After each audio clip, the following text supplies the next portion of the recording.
How algorithmic pressure shifts creative intent. A friend makes videos. Started because she loved teaching people things she'd figured out about gardening. Her early videos were long, meandering, deeply specific to weird plant problems she'd solved. They got modest views. She didn't care. She was talking to the 5 people who had that exact problem, helping them the way she wished someone had helped her. Then one video hit the algorithm.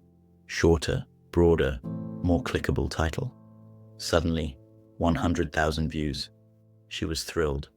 Then she started optimizing. Studying was performed, adjusting thumbnails, titles, length, and topics. Her views grew. Her videos became more successful by every measurable standard. One day, she realized she was making videos for the algorithm, not for the people with weird plant problems. She'd become good at getting views. She'd stopped being herself. The shift was so gradual she didn't notice until she was already someone different. When we create for platforms, we want to believe we can stay authentic while also succeeding. We want the algorithm to reward our genuine work, to amplify what we'd make anyway. We believe we can optimize for reach without compromising intent. Understanding what performs helps us package our authentic message better. But watch what actually happens. The algorithm doesn't just influence how you present your work. It influences what work you choose to make, what topics feel worth pursuing, what perspectives feel safe to express, what version of yourself seems viable. Algorithmic pressure doesn't announce itself, it seeps in.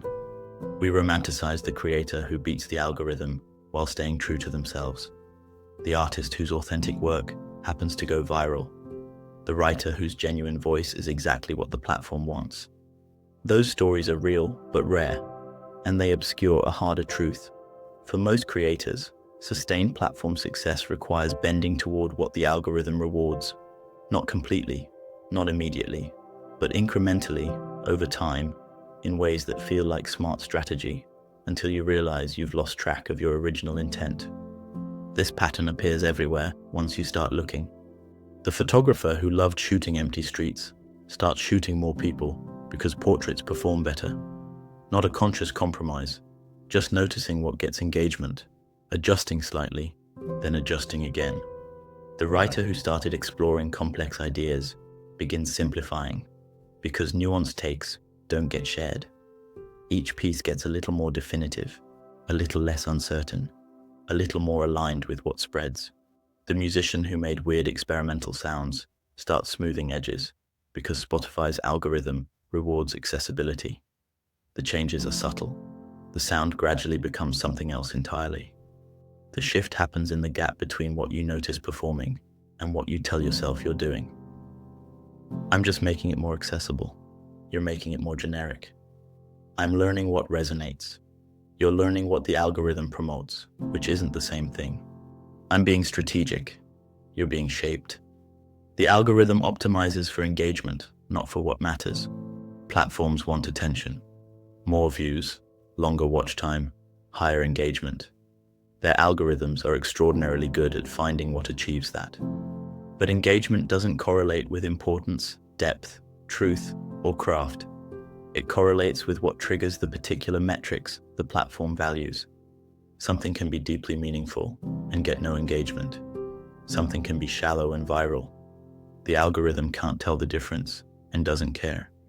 When you start optimizing for the algorithm, you're optimizing for engagement, which means you're gradually steering away from anything important, but not engaging, deep, but not viral, true, but not shareable.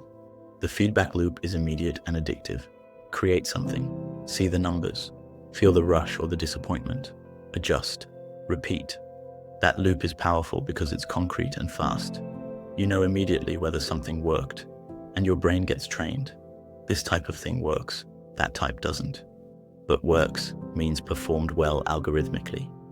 It doesn't mean mattered to the right people, or represented what I actually believe, or contributed something valuable. The algorithm gives you data. You mistake that data for truth about quality, when it's really just truth about what the algorithm promotes. Algorithmic pressure makes you risk-averse. When you can see exactly how each piece performs, you become afraid of failure. Each experiment that doesn't perform feels like a mistake, so you stop experimenting. You stick with what works. You iterate on your hits instead of exploring new territory.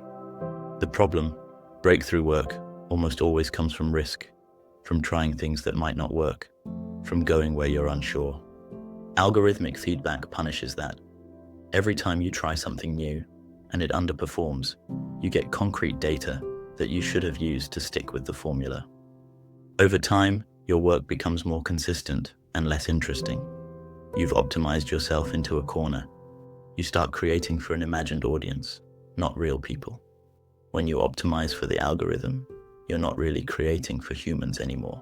You're creating a mental model of what will perform. That model is abstract, statistical, and shaped by patterns you've noticed in data. It's not the same as creating for actual people you know and care about. The shift is subtle. You start thinking, will this get shared? Instead of, will this help the person who needs it? You think, is this the right length for the algorithm? Instead of, is this the right length for the idea? Your imagined audience becomes the algorithm's preferences personified, and that audience wants different things than the real humans, whose work your work might actually change. The pressure is toward the middle. Algorithms reward what appeals broadly. Edge cases, niche interests, weird specific perspectives. These underperform. So you drift toward the center, toward topics everyone cares about instead of topics you care about uniquely, toward takes that won't alienate anyone, instead of takes that might genuinely challenge someone. Your work becomes more successful and less distinctive. You gain reach and lose voice. The experienced creator still feels algorithmic pressure. The successful artist still notices what performs. They've just learned to use that information carefully without letting it override their intent. They create some things for the algorithm, knowing exactly what they're doing and why, and they protect space for work that's not algorithmic at all. Work that might never be performed, but that they need to make anyway. The distinction matters. Strategic platform work to build an audience, authentic work to honor your actual intent, kept separate. Both are valuable for different reasons. When you feel algorithmic pressure shifting what you make, pause and ask, am I optimizing delivery of my message, or changing the message to optimize delivery? Am I making this because it matters to me, or because I think it will perform? If the algorithm didn't exist, would I still make this? Those questions don't mean you should ignore the algorithm entirely, but they mean you should be conscious about when you're bending toward it and when you're resisting. The algorithm is a tool. It can help you reach people, but it's a terrible compass for deciding what's worth making. Create what you want to create, then figure out how to make it visible, not the other way around. Everything else is just letting the distribution mechanism determine the art, and that is all for today.